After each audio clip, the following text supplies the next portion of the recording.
morning everyone! Kamusta na ang lahat? Ayan, nagtubig na po tayo sa ating backyard ng mga halaman. So ayan guys, tingnan nyo yung aking mga halaman. So ayan guys, kagaya ng sinabi ko, nagtubig na ako dyan. Kaya ayan, medyo parang akala nyo umulan. So ito yung ating talong guys. Malago na siya. Tapos itong ating kangkong, ayan, bagong tanim ko po yan. So malago na siya ulit at pwede na ulit siyang harvestin. Makabag na siya. Gusto niyang pumunta dun sa aking kamatis. Alam niyo ba guys, itong taon na to, ang kamatis ko ay ilang puno lang. Dati, ang dami kong kamatis noong last year. Kaso mo, sinisira nung mga mababait na pusang gala dito. So, ayan lang ang aking kamatis ngayon. Pero, kita nyo naman, nagbungahan na siya. Diba? Mga ilang, na lang, panahon at makaka-harvest tayo ng tomato. So, ayan, may bunga na siya. Yung isa medyo lumalaki na. At yung okra natin, nakaka-harvest na po tayo ng mga okra. So, ayan, meron na rin pwede tayong kuhanin, pero hindi ko pa siya kinukuha. Yan yung sili. Itong sili na to, may bunga na rin po siya. Ang ating black pepper, green pepper, ayan siya. Itong isa na to, ewan ko ba, hindi ko alam kung bakit ganyan ang itsura niya. Hindi siya gumanda. Pero yung ibang mga kasamahan niya, malalago naman. So, ayan ang ating long beans. Ang ating sitaw. Yan guys. Naglawit na yung mga sitaw natin. Pwede na natin tong harvestin. Pero hindi muna namin siya kukuhanin.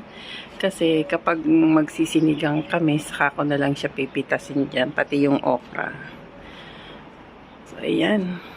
Ang aking munting garden po dito. Shoutout sa mga mahihilig magtanim. Ayan, diba? Kahit sa paso lang yan, makakapagtanim tayo. At mapapakinabangan po natin. So, ayang iba kasi dyan, ito kagaya nito, namatay yung tanim dyan kasi mayroong, hindi ko alam kung anong kumakain, parang daga yata. Kinain niya yung mga nakatanim ko dyang iba.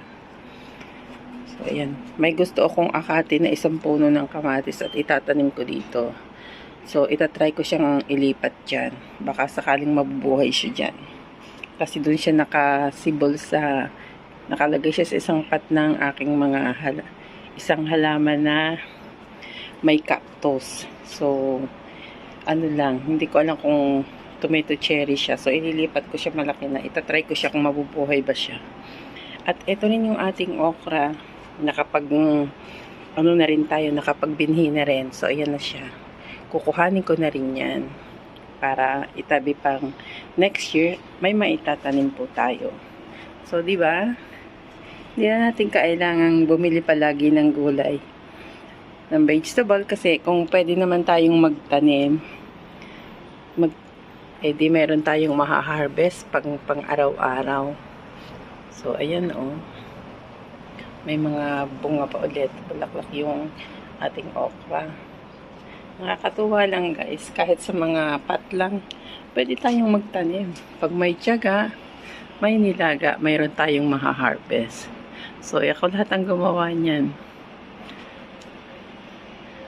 Ganyan ko siya tinanim.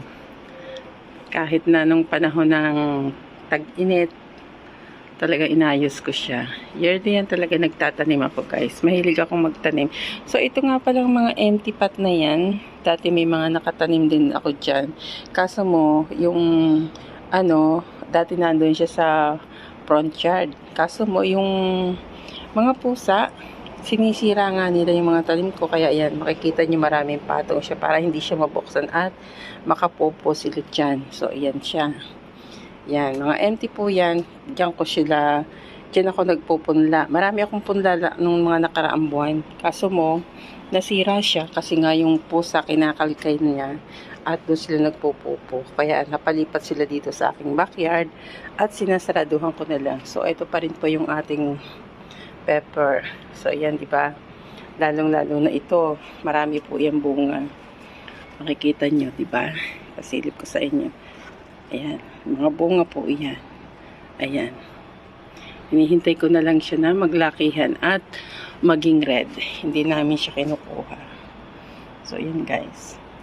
Tapos ito, meron ako nitong pansarado to guys.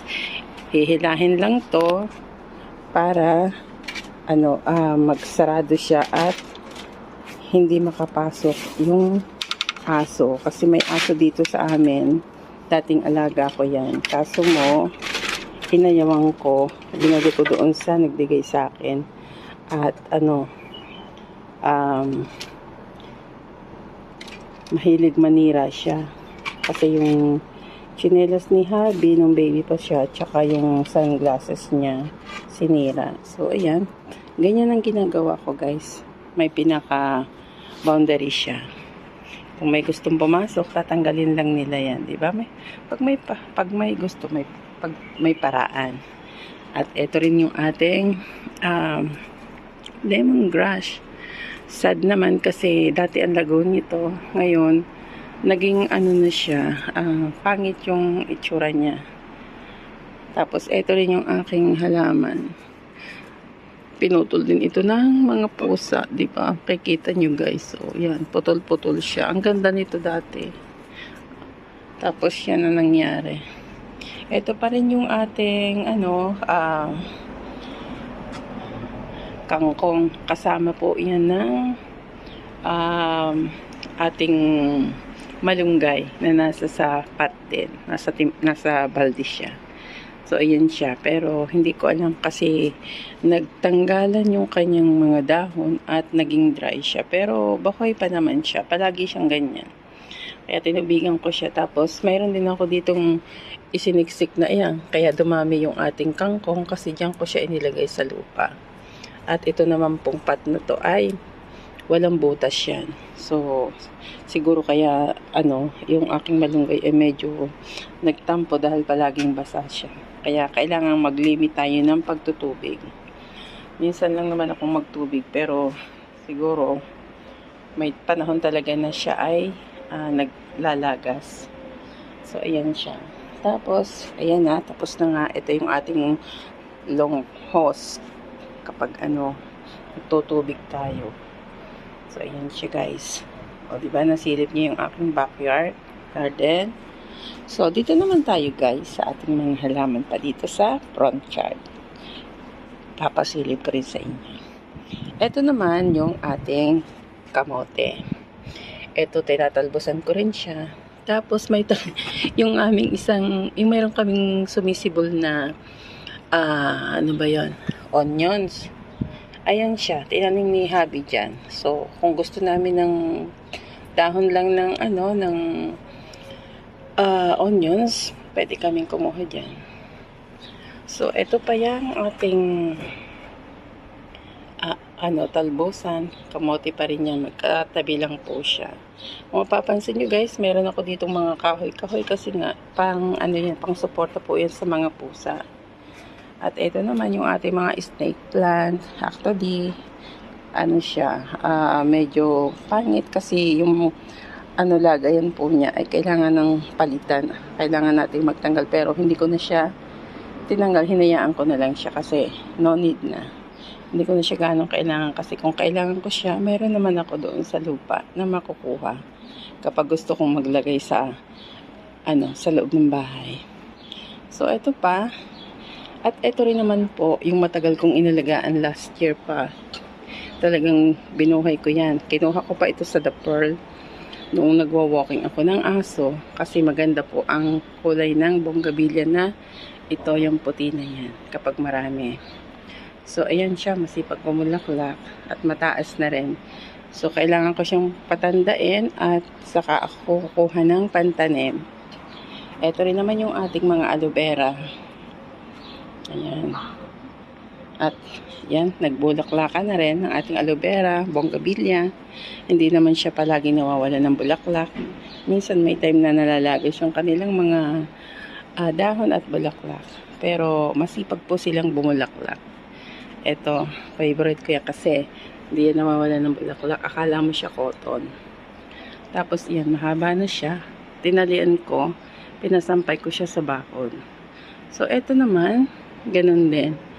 Ito ang mga halamang ito na nasa sapat po na malalaki na yan. O ano na yan, nasa more than 15 years ko nang alaga yan. Sa bahay pa yun ng aking mga dati kong pinagtrabahohan. Ayan, nung mag-alisan sila, kung natatandaan nyo sa ibang mga video ko, nandyan yan. Nasasabi ko na dinala dito sa akin ng mga amo ko para ako na yung mag-alaga kasi sayang lang at maiiwan din naman nila. So, ayan guys, ang ating mga halaman na talagang alagang-alaga ko yan. Kasi yung amo ko, hindi naman siya mahilig maghalaman. At pinagkatiwala niya sa amin yung dating garden. So, eto naman, dati malago din ito. Pero, nung panahon ng tag-init guys, yan, natuyo. Tapos, ang ginawa ko, pinutulan ko siya ng mga sanga. At awa naman ng Diyos ay nabuhay siya. Tapos, meron din naman tayo dito na isang itinanim na lemongrass. Sana tuloy-tuloy na siyang mabuhay. At itong bonggabilya na to, akin din pong pinaliit. At ayan, para dati ang taas-taas na yan at sampay bakod na. So, pinababa ko siya. So, ayan guys, ang ating halamanan. At ito ko dito ako tuwan-tuwa guys sa purple na to. Hindi ko alam kung anong tawag dito sa halaman na yan. Pero ang ganda niyang pagmasdan kasi madami siya palaging bulaklak. At dinadabuan din ng mga honeybee. So, ito pinutulan ko din siya. Kasi sampay bakod na po siya. Kaya tuwan-tuwa naman ako. At yan pa. Makikita ninyo. So, tapos na akong magwalis din po dito guys. At ito yung ating malunggay ulit. Ang taas-taas niya. Pero ang pangit po ng mga dahon niya. Ewan ko. Kasi pag panahon ng ng taglamig, ano siya, ganyan. Pumapangit yung mga dahon niya. Pero hindi ko na siya pinutol. Nayaan ko na lang siya.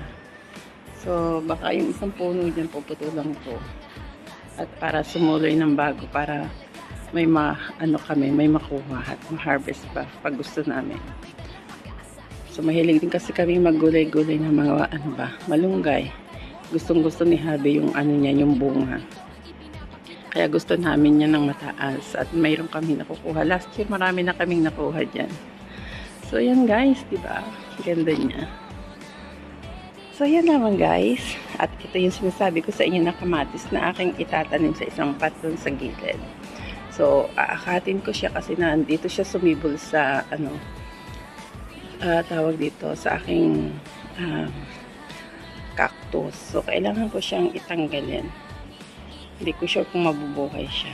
Kasi kung dito rin lang siya nakatanim, hindi rin siya magtatagal yung bunga niya kasi kakainin din niya ng aso. Mahilig kasing manguha yung aso ng mga halaman. Binubunot ba niya?